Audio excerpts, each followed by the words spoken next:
If you got married and your husband was loaded, wanted to take care of you completely, and asked you to stop posting pictures in bikinis on Instagram, would you stop doing it? In a fucking heartbeat. Beautiful. Okay, awesome. Wow. Maddie, what do you think? That's a different answer. I would. Don't Yeah. tell me what to do. What? So you wouldn't if you met a guy, he was loaded, he wanted you to not be on IG, you wouldn't stop being on IG?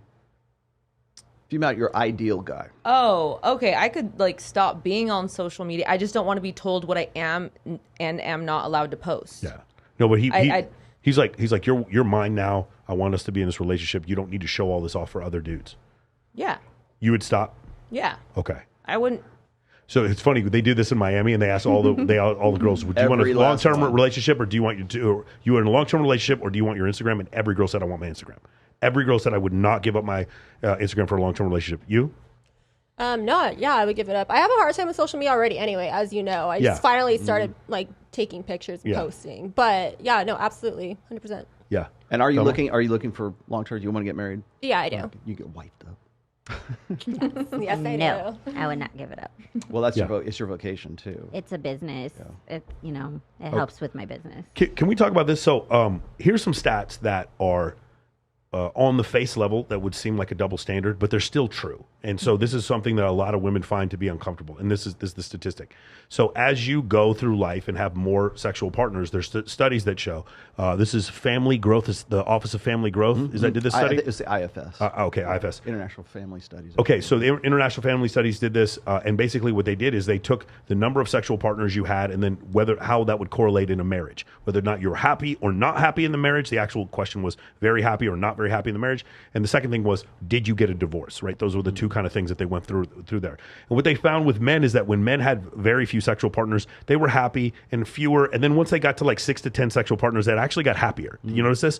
It's like because normally adjusted men in North America will have like 6 to 10 sexual partners. That means they've had some sexual partners, then they met their wife, and then they're with their wife. Having more sexual partners, what I'm trying to say is, did not affect how happy a man was in his marriage. Okay, and I know some guys here some girls here live in Vegas that get married to a dude, and the girl's been with 3 guys, and the guy has been with 500 girls, and he's just normal because it doesn't really affect men in their relationships if they've been with a lot of. You agree with this? Yeah. You've seen this before. Okay, for women, not the fucking same thing. For women, as you got, like, it would go, like, the happiest women are women who literally the first guy they had sex with, they married. Those were the ones who showed the highest level of happiness. Once it got to 6 to 10 partners, it plummeted below 50%. It got really, really low, and women were saying that they didn't enjoy it. And in fact, it got to the point where you had 20 sexual partners, you had a 17% chance of staying in a marriage. For men, this was not the case. Men having more sexual partners had very little correlation on whether or not they stayed in a marriage. Women having more sexual partners had a very not deep, it was statistically significant correlation on whether or not they got out of a marriage. And remember, it's correlation, not causation. Yeah, it's correlation, not causation. And you have to also remember that happiness is a qualitative figure, not a quantitative figure. However, there's also stats for when women have higher body counts, they have a higher incidence of depression. Higher instance of marital unhappiness or a marital stability. Again, we're not. This is not a statement about what the way the world should be. But when men have a lot of sexual partners, they don't get depressed. When women have a lot of sexual partners, a lot of times they do. If you guys want to check out the end of the movie after porn ends, at the end of the movie they show all these porn stars, and at the end, love them. Have you seen the end of the movie? Yeah, I've seen. But the women are not well adjusted. A lot of them are very unhappy. A lot of them go back into porn. A lot of them, like, they got religious, went back into porn. Some of them were into drugs. Every one of the dudes was happy as shit. They had started a law practice.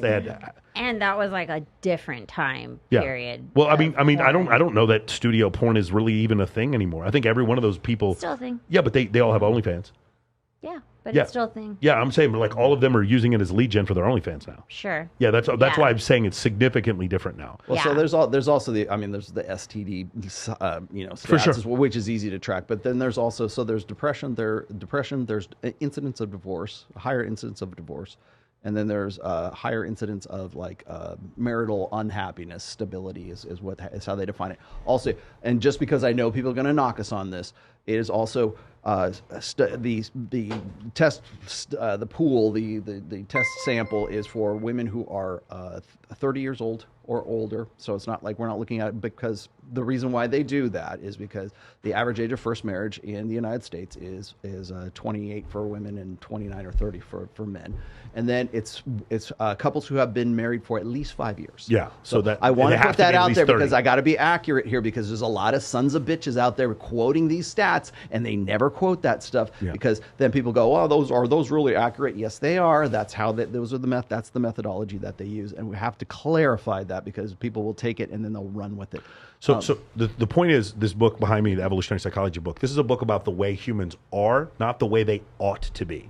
Like, evolutionary psychology does not cover human rights. Evolutionary psychology covers what were the naturally selected proclivities that humans have that aided in survival. For women to be selective about who they have sexual intercourse with aided in survival, and for men to not be picky aided in their survival.